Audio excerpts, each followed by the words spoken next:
questions.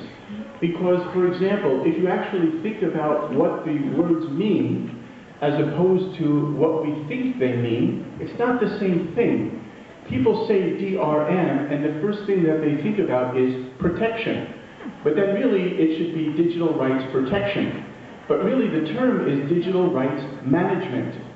So it's about managing digits. In fact, I remember in New York, there was a cartoon, and the cartoon was two little children were in a living room, and they look on the floor, and they see a book. And one child says to the other child, he says, they call it a book, but I don't know where the batteries go. So we are in a world today where we use a term called e-books because we come from a world of books, but your children will have no idea what a book is. Because really, as the gentleman said in the previous presentation, we are living in a world of liquid digits. And liquid digits, like water, flow. When I was a child, I grew up in New York before moving to Jerusalem. And we had public libraries, as you have here as well. And you would rent a book, you would take out a book, and you had about 10 days to return the book. Many of those books today are probably still in my basement. But you had 10 days to return that book. Now the problem with a publisher, or the advantage with a publisher in those days as an example, was that a publisher would be happy to give libraries his books, because this way the book becomes visible and more people talk about the book, and therefore servicing the library would actually help generate more sales. But the library would only have maybe 2 or 3 copies of a particular book. What happens today in a digital library, where once a publisher gives a digital ebook to a library, now there are infinite copies of that book.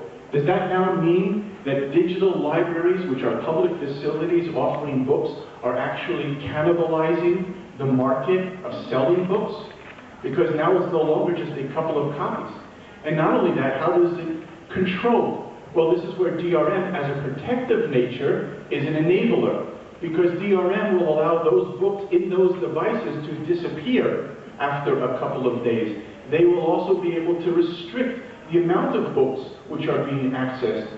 So now publishers in the e-publishing world can have the same advantages on a much larger scale, but at the same time being able to control and protect their issues. This is why in English, at least, I don't know if this is going to work in a simultaneous translation, so I apologize, but we used to say that whereas DRM was a legal issue, today DRM is a illegal issue.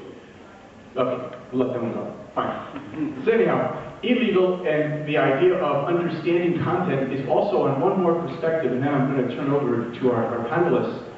Another issue of DRM I think is very important to think about is not from the point of view of technology, but from the point of view of the end user. What will your end users tolerate?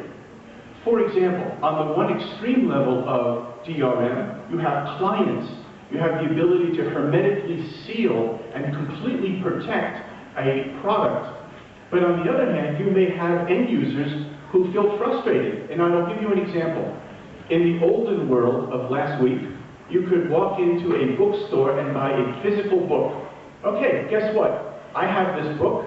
I give this book to my friend. I give this book to my brother. It gets passed around. Every publisher knows that each book that he sells or she sells, at least 10, 15 other people are going to have that book.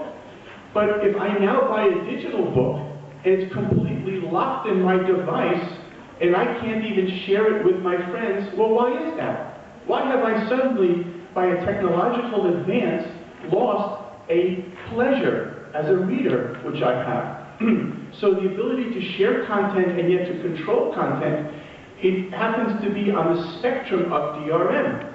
On the other end of the spectrum, something O'Reilly introduced is a concept called social DRM. And that is where you can actually embed in real time the name of the person buying the book in the margin of the book.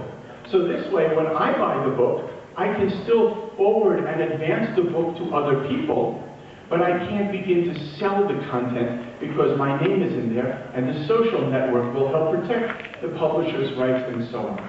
So I would like now to turn over to our panelists, and we'll begin first with Peng, who is the Vice Director of Digital Technology at Higher Education Press here in China. She works in the educational field, and possibly I think that what we're going to learn from her is not so much answers, but questions as to the different things that she, in her position, approaching the world of VRM, is looking for and exploring. 好，谢谢。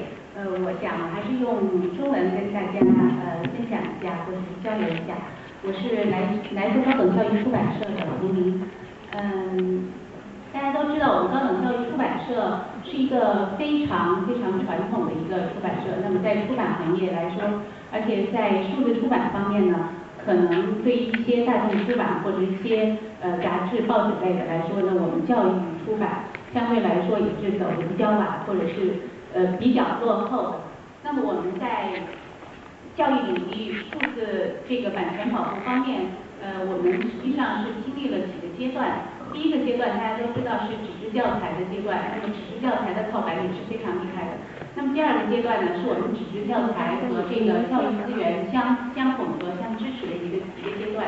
那么第三个阶段呢，就是我们叫做一个整体的解决方案也好，或者是叫做教材加资源加上我们其他的一些技术平台以及整体的技术支持服务或者整个教学的服务也好，这也是国际的这个教育出版集团发展的3个趋势。那么我们在数字版权保护方面，主要做的一个是对纸质教材的一种保护。那么我们高教社现在目前大品种的这种纸本的这种教材呢，基本上是采用的是一种防伪码的这种版权保护的方式。那么防伪码它可能是在书的这个一个固定的阶段有一个标签，那么它不是一个简单的一个防伪码。那么这个防伪码上实际上是有一个用户的一个 access code 的这么一个功能。那么用户根据这个防伪码呢，可以在相关的一些学习平台上面可以注册，然后获取相关的这样一些资源。那么对于其他的一些盗版的这种教材呢，这种防伪码实际上就起到了一个很好的防盗的一个作用。这是一个我们比较常见的一种作为一个版权保护的一种方式。那么第二个呢，就是特别是在数字出版的这个阶段，我想我这次来也是来寻找这种数字版权保护的一种方式啊，或者是在寻求其他的一些技术方面的一种支持。我想在数字版权方面，我们现在主要做的有几个方面的工作。第一个方面呢，就是版权的清理的工作。这个可能对于我们国内的大部分出版社来说都会遇到这个问题。我们目前拥有了很多的这种数字的内容，或者是纸本的内容。那么这个内容它的版权的主体是谁？可能在目前对于很大多数的出版商来说都不是很清楚的，特别是数字化的这种资源。因为很多资源，特别是教育领域的资源，那么它有可能是适用于教育领域。那么很多作者在提交过来这种资源的时候，它有可能都是从 Internet 上 download 下来的这样一些资源。那么这个资源本身的这个主体是谁，可能都不是很清楚。那么我们在第一项工作，我觉得也是非常重要的一项工作，就是对这个数字版权的这种主体要进行一些清理的工作。第二项工作呢，就是在版权方面的一个注册的工作，就是我们对任何一个数字内容要进行它的一个注册。那么这个注册是怎么去进行注册？我们希望就是也有相关的一些技术公司，或者是国家的一些相关的一些这种研究方面的一些成果给我们来利用。那么它对于每一个内容来说，它可以提取相关的一些数字特征值，那么作为这个数字内容一个唯一的一个ID， 那么把这个 ID 作为一个注册完了之后，这个 ID 将会伴随着这个内容，在它的这个发行和传播过程中会伴随终身。第三项工作呢，实际上就是我们相关的数字版权保护的技术方面的一些工作。